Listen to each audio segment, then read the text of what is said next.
themes this week, starting off with the US dollar. It did take a beating on Friday after Jackson Hole, Yellen taking centre stage. No comment on monetary policy specifically, so this did see some pressure for the dollar across the board. Bears really piling into the dollar as markets were disappointed that there was no further clarification on the monetary policy outlook for the US. So that did, as I say, cause some serious downside pressure. We saw euro dollar breaking through 119 there. Some big moves occurring.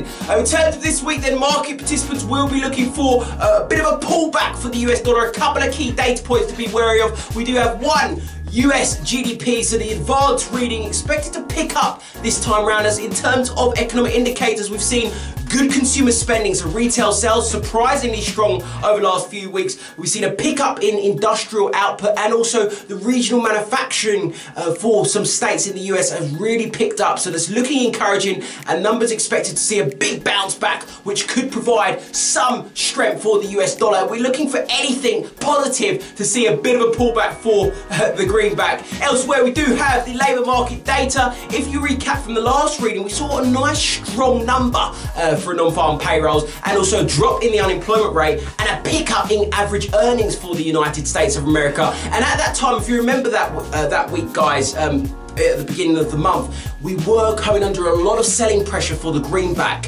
However, this labour market did provide that relief for the dollar, which helped it pull back. But ultimately, I'm looking over the medium term for the dollar to continue to sell off. If you look at the moment at the dollar index, it is in around a demand area, which is around the 92 and 93 and a bit level. So just keep an eye on that. A pullback is potentially coming this week.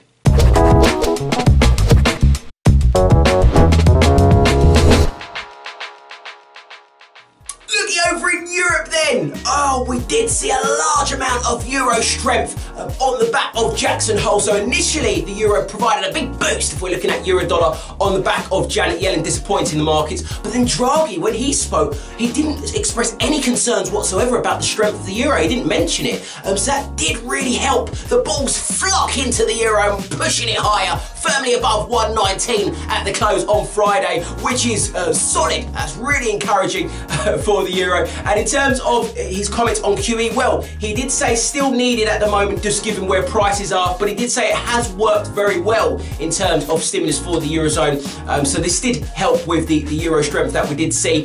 This week, in terms of key focuses, we do have CPI. As we know, this is a key driver and barometer for Mr. Mario Draghi in terms of his monetary policy decisions. It's actually expected to pick up to 1.4% from 1.3%. Obviously, the laggards being at the moment just dragging down inflation, and that is low prices in the Eurozone, wages being subdued as well, and also subdued energy prices. This hasn't been helping CPI in the Eurozone. Secondly, we do have the unemployment rate. That at the moment is at an 8-year low, which is really encouraging. As we know anyway, the economic picture for the Eurozone outside other than inflation is on a strong path to recovery. So as we know, it is shaping up very well. So if we do see these two data points coming in better than expected, 120 for sure for euro dollar. Keep an eye on that.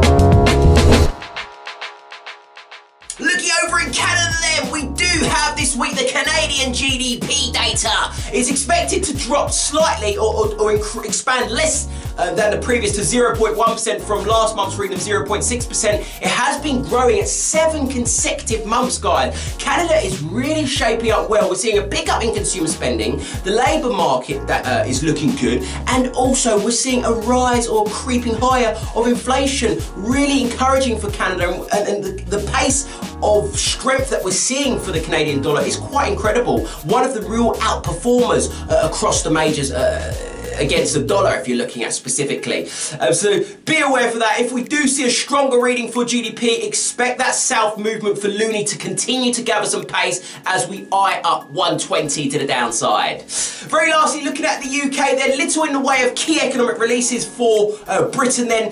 We do have manufacturing PMI, one of the key parts of growth for the UK. It has been a laggard over the last few months. We did actually see a marginal pickup last month But in terms of influences for the pound, it is quite light. Expecting range-bound trading over the next coming weeks or so until anything drastic happens. Any rallies that we see for the pound, potentially look at selling those because there's key underlying fundamentals weighing on GBP at the moment.